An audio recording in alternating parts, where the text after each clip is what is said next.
So you want to own a golf course. Picture the deed. 150 acres of rolling, manicured land, rippling fairways, a clubhouse with your name over the door, members in polo shirts nodding to you on the first tee like you're the mayor of something. It's the fantasy of old money dressed up as a business. Buy the course, collect the dues, live the life. Here's the number that should stop you cold. That 150 acres in most American suburbs sits on land worth more per acre completely empty than it generates per acre as a golf course. Strip away the turf, the tee boxes, the cart paths, and in a huge number of cases, the raw dirt underneath is worth more to a warehouse developer or a subdivision builder than the entire golf operation earns in a decade of green fees. That's the paradox. You can own literally hundreds of acres of prime, often irreplaceable real estate, for less than the price of a single mid-sized office building, and still run the operation at a loss every single year you keep it as a golf course. The value was never really in the golf, it was in the dirt.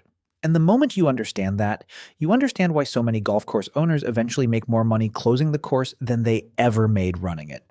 By the end of this, you'll know exactly how that math works and why the smartest owners in this industry treat the golf course itself as the smallest part of the business. Tier 1. Bootstrapped, the municipal or executive 9.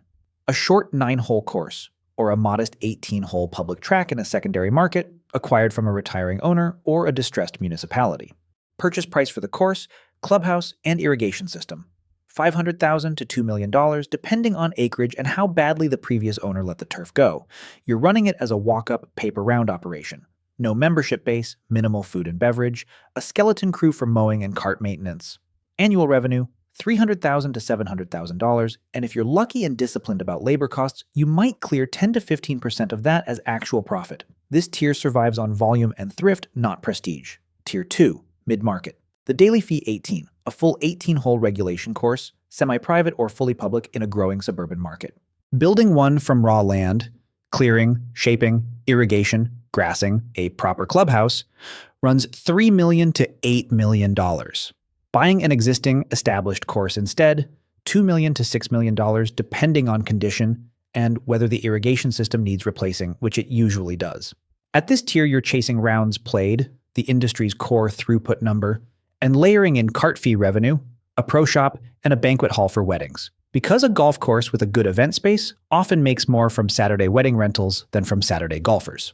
A well-run daily fee course in a healthy market can generate $1.5 to $3 million a year, with operating margins in the teens if the agronomy budget, the line item for turf, fertilizer, water, and the greenskeeping crew doesn't run away from you. Tier 3. Institutional. The private club with real estate attached.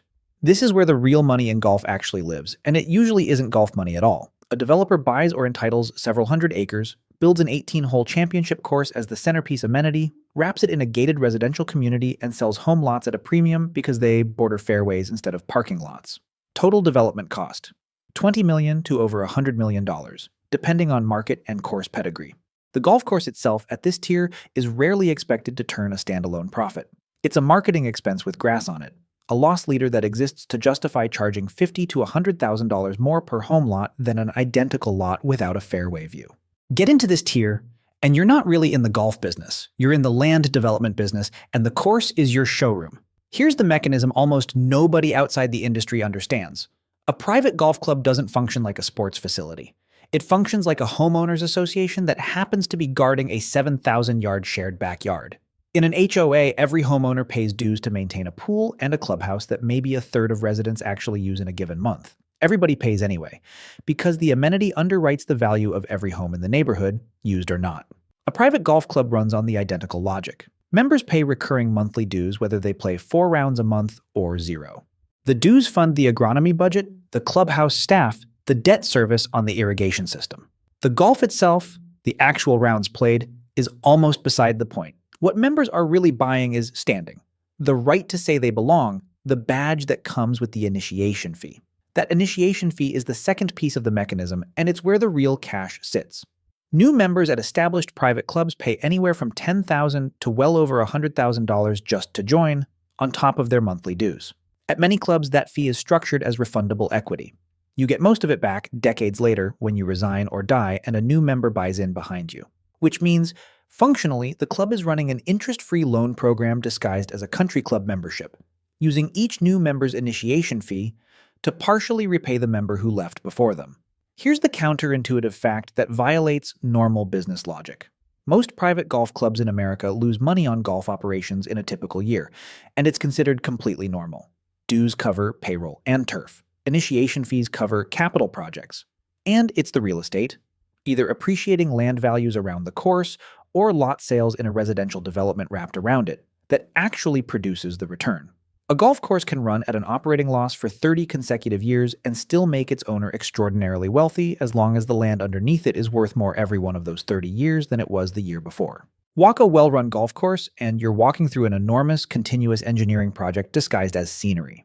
The routing of the holes isn't just aesthetic. Fairways are angled to control pace of play, funneling groups toward the next tee without bottlenecks because a course that plays slow loses rounds per day, and rounds per day is the entire revenue base for a public or daily fee operation.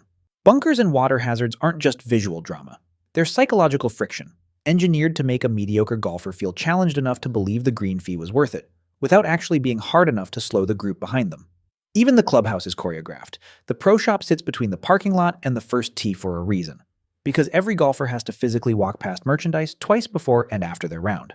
The real hidden cost, though, is buried in the ground itself, invisible to every member and every golfer who ever plays the course. An 18-hole course requires roughly 100 to 150 acres of continuously irrigated turf, consuming anywhere from 90,000 to over 1 million gallons of water a day in peak summer, depending on climate and course size. An operating cost that scales directly with drought, water rights disputes, and municipal rate hikes the owner has zero control over. Overseeding, replanting entire fairways with a different grass species each fall so the course stays green through winter, can cost tens of thousands of dollars per course per season, and skipping it to save cash is exactly the kind of short-term decision that quietly wrecks a course's reputation and its rounds played numbers 18 months later.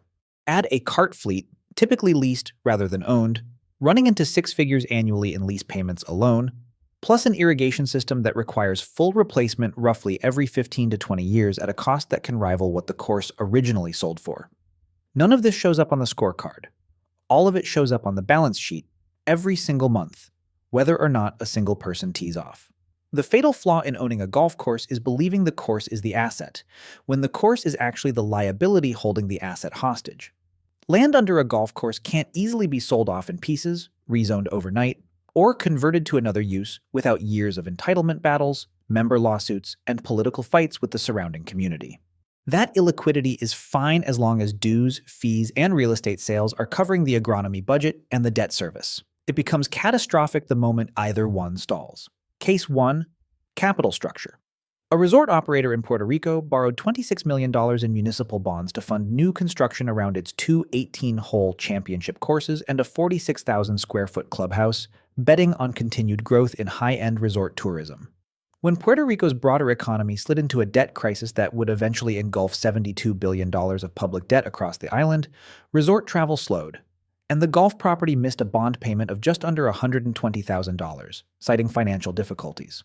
A relatively small missed payment against a $26 million debt load was enough to trigger default and push the property toward bankruptcy. The course itself hadn't changed. The debt service around it had simply outrun what a resort course dependent on outside tourists could reliably generate once the broader economy turned against it.